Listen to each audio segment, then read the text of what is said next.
A 16-year-old boy walks into a quiet Florida church, but he's not there to worship. He's not even there to hide. He's there to confess.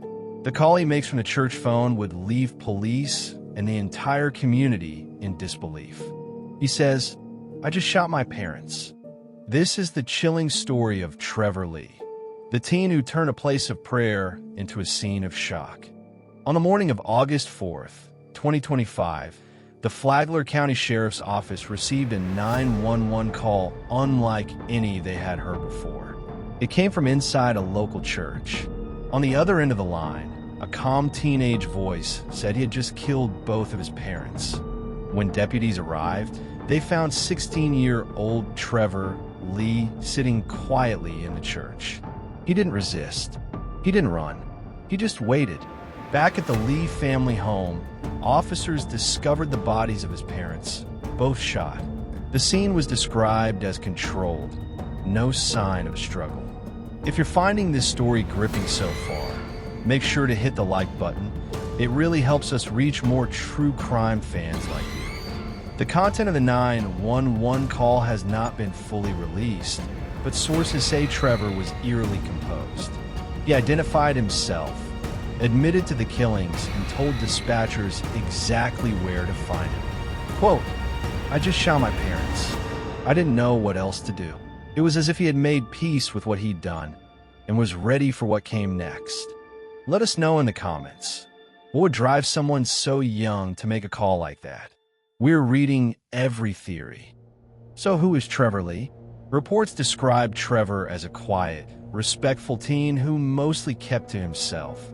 Someone you wouldn't expect this from. He attended church regularly and had no known run-ins with the law. There's no evidence yet of drug use, abuse at home, or mental illness. But something clearly snapped. As one family friend put it, this wasn't the Trevor we knew. Something must have gone very wrong. At this point, police have not released any motive. There were no calls to the home in recent months. No visible warning signs. Speculation ranges from suppressed emotional trauma to sudden psychological break. But until Trevor speaks in court, all we have is silence. Subscribe if you want updates as this case unfolds. We'll be covering every new development. Trevor is currently being held in juvenile detention. Prosecutors have filed to try him as an adult on 2 counts of first-degree murder. If convicted, he could face life in prison. His first hearing is scheduled for later this month. His public defender has declined to comment. A church, a phone call, a confession. Trevor Lee's story raises more questions than answers about mental health, family silence, and what can drive a teenager to murder the people who raised him. Was it guilt that brought him to that church? Or something else entirely? Let us know what you think in the comments. Why do you think Trevor turned himself in? And what do you believe triggered the crime? If you found this story compelling, subscribe for more true crime stories that uncover the darkest corners of the human mind.